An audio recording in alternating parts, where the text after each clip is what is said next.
Well, the car is ready for it.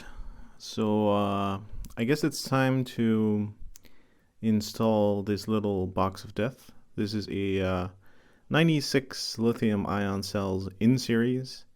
And this here is a new piece of equipment that I bought, a Gaussian Metrobot Metroclip 70, which is a clamp current meter.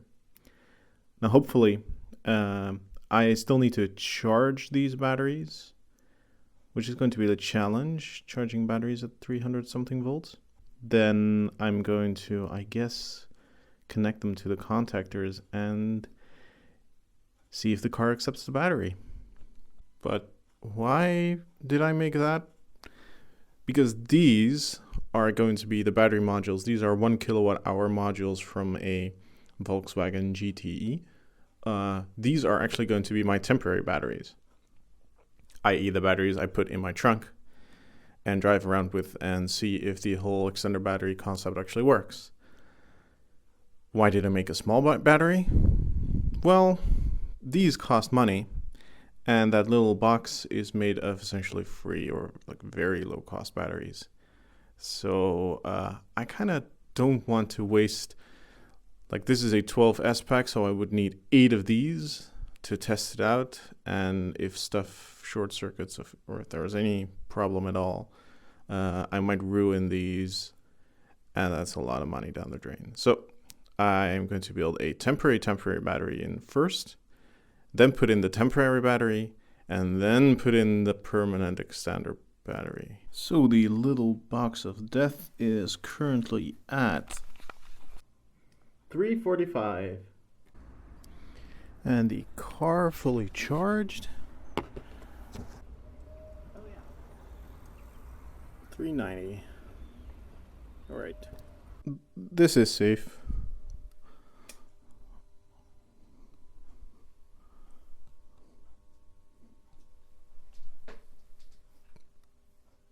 Right? The battery was fully charged, and by the time it was charged, it was pretty dark. So I decided to install it and start driving around with it. So here I am at a fast charger. And this is roughly the point where I started measuring current to the battery to see if it's actually charging and discharging at some significant rate. Now, unfortunately, the current clamp meter wasn't really cooperating, but after some fidgeting, I found out that yes, it was actually charging with about like 5 amps, which is very decent for such a small battery. This is like a 1 kilowatt hour battery.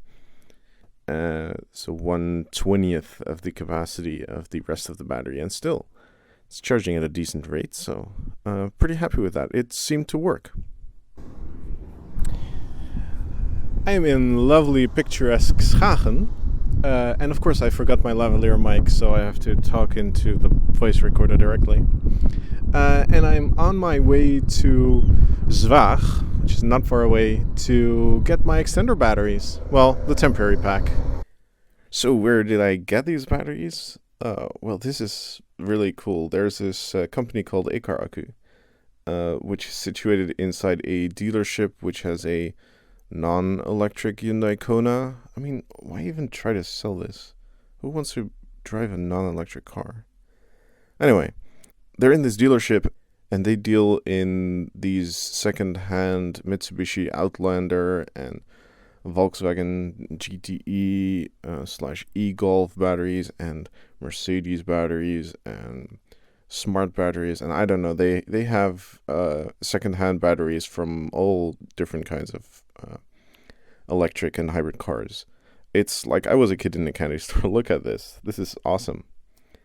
So they graciously provided me with a trunk load full of batteries,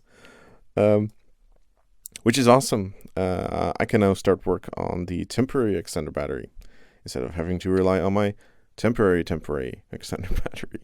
Now, these batteries, they are all second-hand batteries. I'm not sure if they're internally balanced. So the only way to figure this out is to measure every single cell and see if the voltages are the same. So, and then, of course, matching a couple of packs.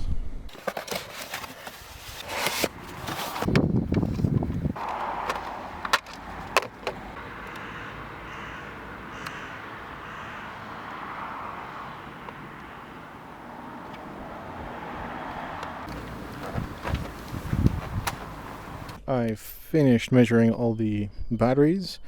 This front row of 6 and 2 on top, so 8, is at exactly the same voltage. The difference between the best and the worst cell is less than 10 millivolts. So this will be my temporary extender back, and all the packs in back are significantly lower voltage. Alright, so I've removed everything that's non-essential in the trunk area. So I removed my box of death, and this is just a contactor box now. And now I will need to use my Tetra skills to put in those 8 batteries. There are a couple things in the way. So there's this cap. Unfortunately, that's something I cannot remove. There's actually a bayonet thing in there. But that there bracket I can remove, so I'm going to remove that. And of course, the trunk is still very uneven, so I will use styrofoam to even everything out so I can put the batteries in.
Well, the packs did not fit upright, so you had to put them on their sides. Now the nice thing about that is there's actually just 8 in a row, exactly 1 pack. The bad thing is that if I'm going to put the other 8 packs on top later, it's going to be pretty tall, like taller than the rim of my boot, so it's gonna reduce trunk space quite a bit. But yeah, I guess I just gotta live with that.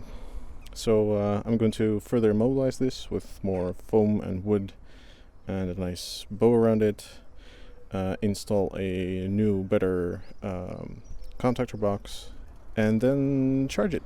Well, everything is immobilized. Now the only thing to do is to equalize the voltages, which means I've got to drive for a bit until the voltage of the main pack drops to 364 volts. Alright, less than 1 kilometer.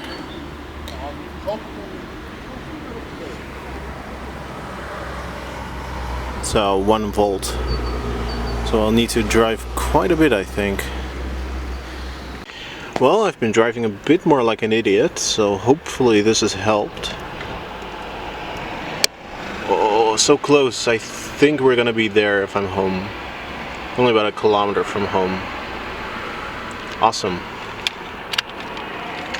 As it turns out, turning on the heating is surprisingly effective.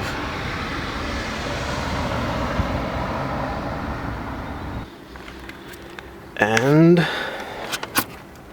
it is connected. The car is on. Okay, that's not very visible. It's connected. Now it's time to charge the car. Well, the car has been charging for a couple hours and nothing has exploded yet. The car even already indicates that it has to charge for longer, so I think it knows that there's more batteries inside. And I even made this. Ta-da! I'm not sure why Nissan doesn't provide this type of cover, because it's super convenient. Like, I have the perfect cargo space now. Anyway, I'm going to edit this video, and the next video will be me testing the range of my car. See how much it has improved with this technically 9 kilowatt hours of extra capacity.